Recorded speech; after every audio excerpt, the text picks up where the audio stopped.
ఎందుకంటే ఇప్పుడు అక్క చెల్లెళ్ళు బట్టి గారి ప్రసంగము విన్నారు, నేను మాట్లాడుతున్నది వింటున్నారు. సో నేను చెప్పేది తప్పు అయితే మమ్మల్ని శిక్షిస్తారు, మీరు తప్పు చెప్తే మిమ్మల్ని శిక్షిస్తారు.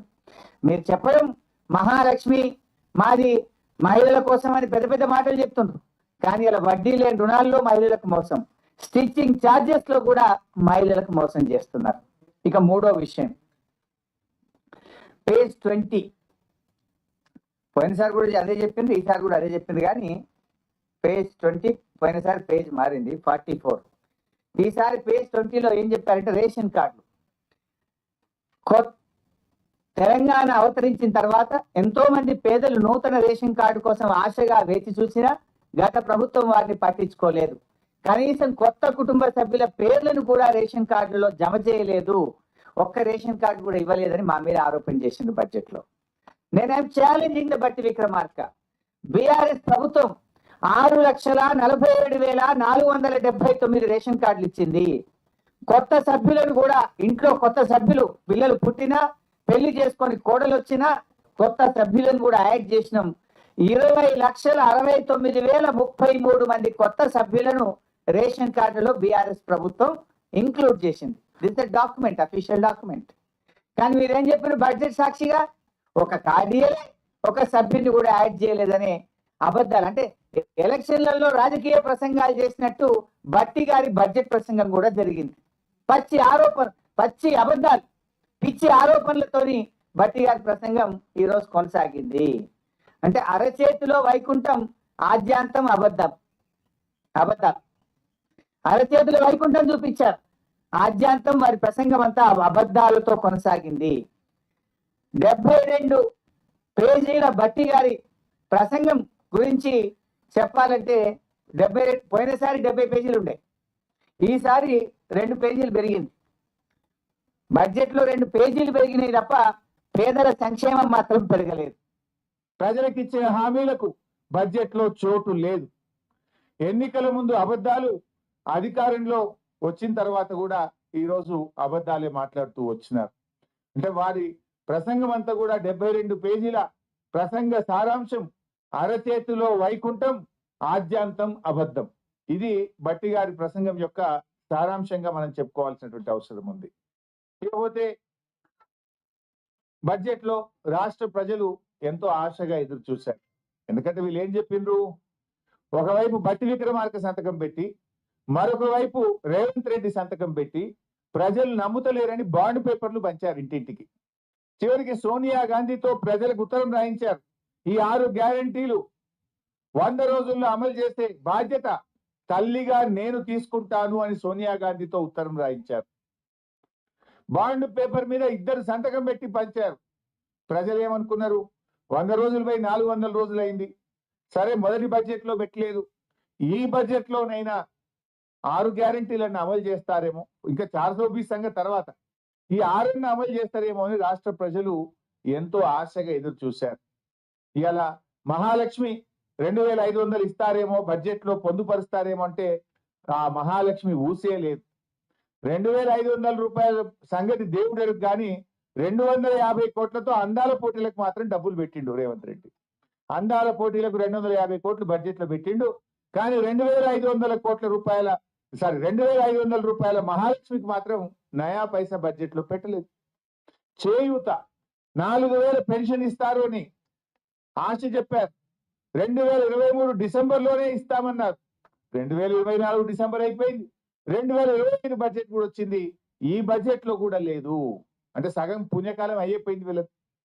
అంటే ఇవాళ వృద్ధులను, వితంతువులను, గీత చేనేత కార్మికులను, ఎయిడ్స్ పేషెంట్లను కూడా ఈ రాష్ట్ర ప్రభుత్వం 4,000 పెన్షన్ ఇవ్వకుండా బడ్జెట్ లో నిధులు పెట్టకుండా మోసం చేసిండ్రు.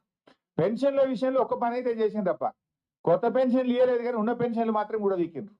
రేవంత్ రెడ్డి గారి 16 నెలల పాలనలో ఈ రాష్ట్రంలో 1,50,000 పెన్షన్లు తగ్గినాయి.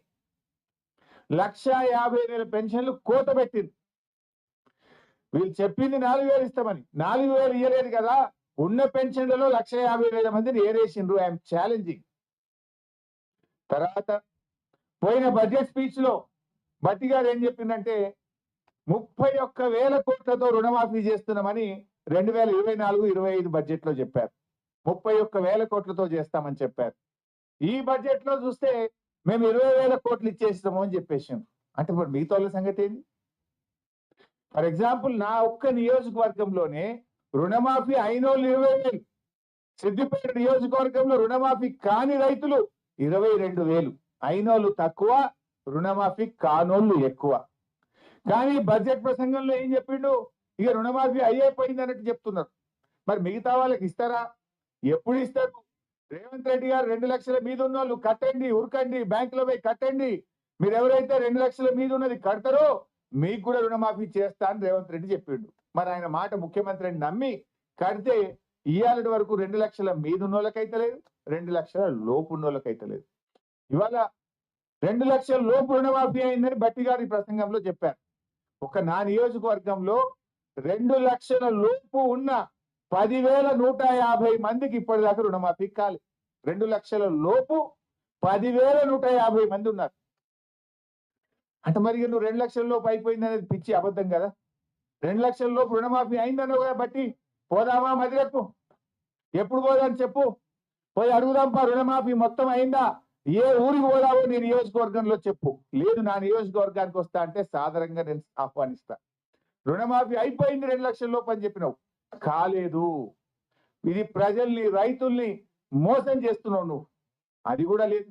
అంటే 2,500 మహాలక్ష్మి లేదు, 4,000 పెన్షన్ లేదు, రుణమాఫీకి కేటాయింపులు లేవు, తులం బంగారంకు కేటాయింపులు లేవు, నిరుద్యోగ భృతికి కేటాయింపులు లేవు, అంతా బోగస్.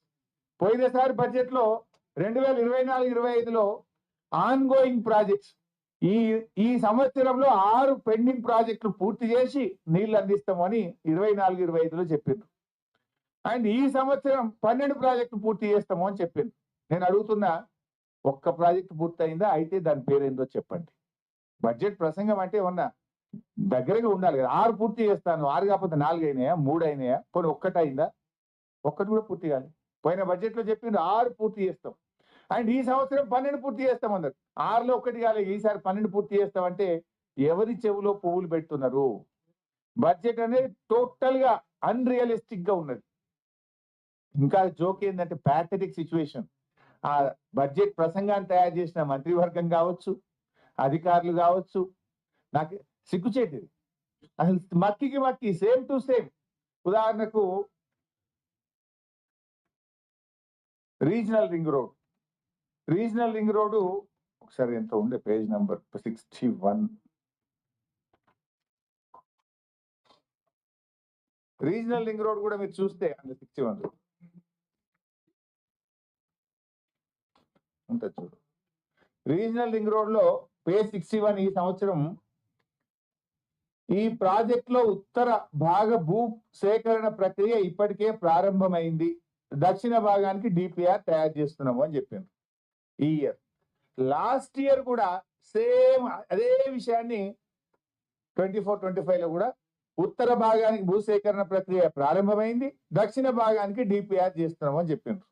అంటే ఇక అసలు చెప్పడానికి కొద్దిగా సిగ్గాన్ని ఉండాలి కదా. భూసేకరణ అవుతుంది అని పోయిన బడ్జెట్ లో చెప్పినావు, దానికి పైసలు పెట్టిన 1,500 కోట్లు అన్నావు. మళ్ళీ ఈ సంవత్సరం వస్తే కూడా గదే భూసేకరణ నడుస్తుంది అని చెప్తున్నావు. ఏడాది తర్వాత ఎకరం సేకరించింది లేదు, ఒకరికి రూపాయి ఇచ్చింది లేదు, ముంగడికి పోయింది లేదు. చెప్పని కన్నా కొద్దిగా సిగ్గు ఉండాలి కదా. ఇందాక నేను చెప్పిన చూసిండ్రా కూలి, ఏది విద్యార్థుల బట్టలు కుడితే 50 నుంచి 75 పెంచడమని పోయిన బడ్జెట్ లో 35వ పేజీలు అదే చెప్పిండ్రు. ఈ బడ్జెట్ లో కూడా 35వ పేజీలు అదే మక్కికి మక్కి, కాపీ అండ్ పేస్ట్. కొత్త విషయం లేదు. పోనీ అది అమలు అయిందంటే అది కాదు. రీజనల్ రింగ్ రోడ్ కు భూసేకరణ యాక్టివ్ గా జరుగుతుందని పోయినసారి చెప్పిండ్రు, ఇప్పుడు చెప్పిండ్రు. ఇప్పటికీ ఎకరం సేకరించింది లేదు, ఒక రైతుకు రూపాయి ఇచ్చింది లేదు. పోనీ 75 రూపాయల కుట్టుకూలి అక్కచెల్లెలకు, మహిళా సంఘాలకు ఇచ్చిండ్రా అంటే ఇచ్చింది లేదు. మక్కికి మక్కి, కాపీ అండ్ పేస్ట్. చెప్పిందే చెప్పుడు, పాడిందే పాడు, పాసువర్ల పాట అన్నట్టు చెప్పిందే చెప్పుడు తప్ప అది అమలైనటువంటి పరిస్థితి లేదు.